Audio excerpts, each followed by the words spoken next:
जैसा कि हमने पिछले वीडियो में देखा था कि हम एमएस एक्सेल में जो होम टैब का एक टूल है फाइंड एंड रिप्लेस उसका उपयोग कैसे और कहाँ करते हैं और क्यों किया जाता है।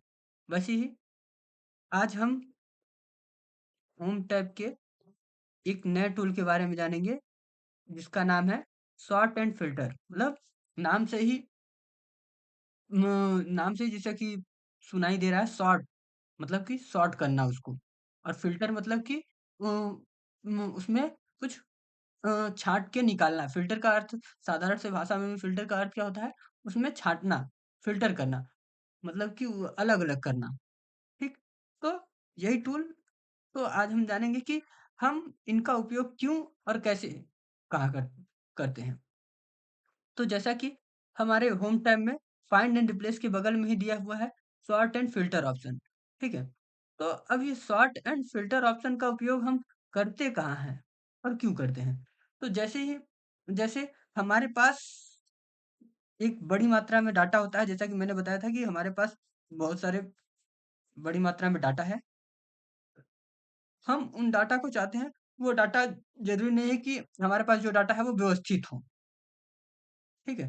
तो उस डाटा को व्यवस्थित करने के लिए मतलब हम उसको व्यवस्थित ढंग से प्रेज़ेंट करने के लिए सॉर्ट का उपयोग करते हैं कि हम जो डाटा है हमारा, वो उसे 2 तरीके से सॉर्ट कर सकते हैं। एक तो असेंडिंग में, एक डिसेंडिंग में। असेंडिंग मतलब कि ए से जेड तक या तो जेड से ए तक। तो चलिए देख लेते हैं हम सॉर्ट सॉर्ट का उपयोग। तो जैसे ही हम सॉर्ट एंड फ़िल्टर पर क्लिक किए, तो यहाँ पे आ गया सॉर्ट ए टू जेड मतलब आप अपने जो डाटा है, उसको किस फ़ॉर्मेट रखना चाहते हैं। ए से जेड तक मतलब ए, बी, सी, डी, ई, एफ, जी, एच ऐसे करके जेड तक ले जाना चाहते हैं कि दूसरा है जेड टू ए मतलब कि या फिर उल्टे क्रम में। जैसे गिनती अगर हम लिखते हैं, तो गिनती में 1 से 100 तक जाना चाहते हैं आप कि 100 से 1 तक जाना चाहते हैं। ये होता है जेड टू ए मतलब कि उल्टा से सीधा की तरफ। मतलब बढ़ते क्रम से घटते क्रम क्रम की तरफ और एक होता है घटते क्रम से बढ़ते क्रम की तरफ। ठीक है? तो यहाँ पे दिया हुआ है ए टू जेड तो पहले हम देखते हैं इसको ए टू जेड करते हैं। जो हम सेलेक्ट को जिसको हमें सॉर्ट करना है उसको हमने सेलेक्ट कर लिया है और हम सॉर्ट ए टू जेड पर वो पूछ रहा है expand the selection continue with the current section. जो हम सेलेक्ट किए हैं उसके हिसाब से चलते हैं हम। तो ये किस लिए this operation required to merge cell to be identically size मतलब मर्ज किया हुआ है इसकी वजह से नहीं ले रहा हम इसके थ्रू चलते हैं सॉर्ट करके देखते हैं।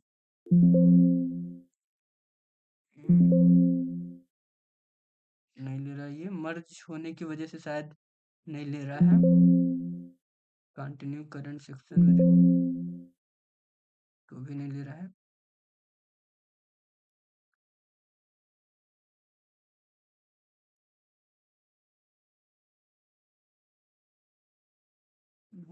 इसको देखते हैं।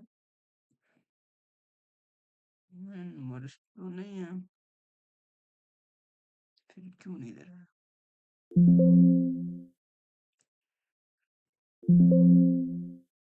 This operation required to merge cells to be identically sized.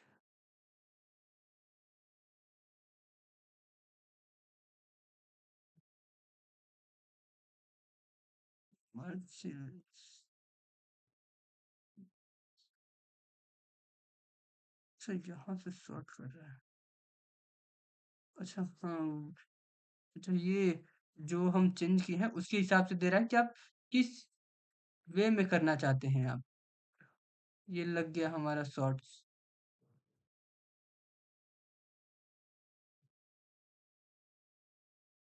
तो उसी तरह शॉर्ट का हम देख लिए। अब जेड टू ए करके देखते हैं क्या आता है या नहीं। सेम वही लिख रहा है बट यहाँ पे हम जिसको चाहे उसको ऊपर कर सकते हैं। ये मर्ज होने के कारण लिख रहा है ऐसा बट कोई नहीं आप बड़े डाटा में करोगे तो हो जाएगा। वहीं हम फ़िल्टर का यूज़ कर सकते हैं। फ़िल्टर का यूज़ भी हम किसी चीज़ को खोजने के लिए करते हैं।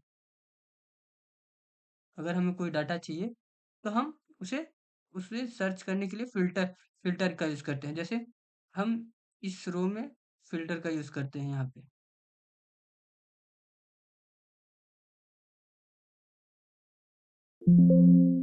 We want to replace the content to destination cells। तो चेक करते हैं फ़िल्टर लगा क्या और अच्छा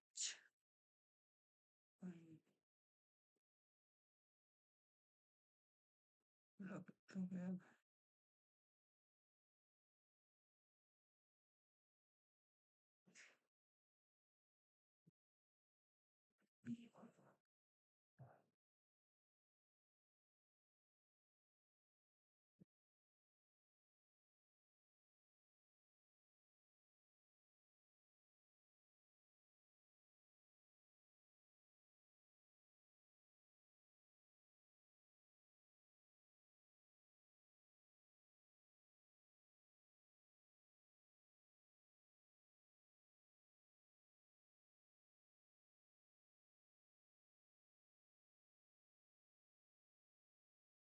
जैसा कि देखिए हमने फ़िल्टर लगाया, तो वो डाटा कम होने की वजह से शायद नहीं लगा रहा था क्योंकि इसमें जो पर्टिकुलर्स वगैरह हैं वो शायद उसके हिसाब से मर्ज मर्ज किए हुए थे, इसलिए वो नहीं ले रहा था।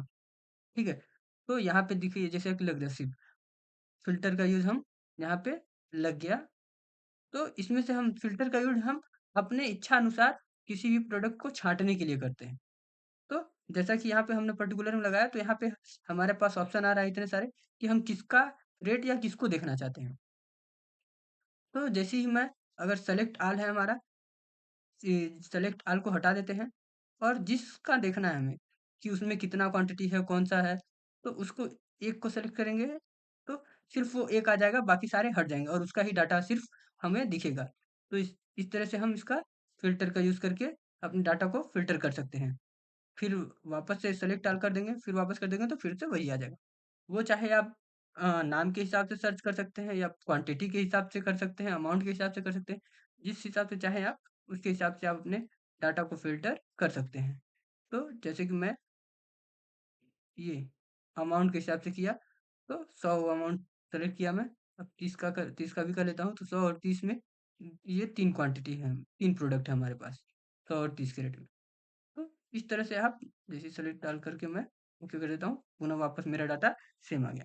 तो इस तरह से आप एक्सेल में फ़िल्टर का यूज़ कर सकते हैं, जिसमें सारी डाटा को मतलब अपने बड़े से डाटा में से जो आप देखना चाहते हैं, उसे फ़िल्टर करके देख सकते हैं, कि उसका डाटा क्या है हमारे पास। तो इस तरह से हम सॉर्ट एंड फ़िल्टर का यूज़ करते हैं। अब हम देखते हैं कि इस डाटा में हमारे इस डाटा को सेलेक्ट करते हैं और देखते हैं फ़िल्टर लगता है क्या इसमें? Sort A to Z. हाँ, देखिए जैसे कि ये इसमें सॉर्ट किए, तो ये सॉर्ट भी हो गया हमारा क्योंकि यहाँ पे कोई भी सेल्स मर्ज नहीं किया हुआ है। इसीलिए ये सॉर्ट हो गया। ए टू जेड किए, तो ए टू जेड में सॉर्ट हो गया और वहीं हम जेड टू ए कर रहे हैं। देखिए ए जेड से ए की तरफ मतलब जेड से ए की तरफ हो गया और वहीं पे जैसे ही हम सेलेक्ट करके ए टू जेड सॉर्ट कर रहे हैं और एक्सटेंड आ रहा है ओके यस देखिए सी से आ गया शुरू हो गया। तो इस तरह से हम अपने एक्सेल में डाटा को सॉर्ट और फ़िल्टर कर सकते हैं। तो इस वीडियो में बस इतना ही। अगर वीडियो पसंद आए तो लाइक, शेयर और कमेंट ज़रूर करें। धन्यवाद।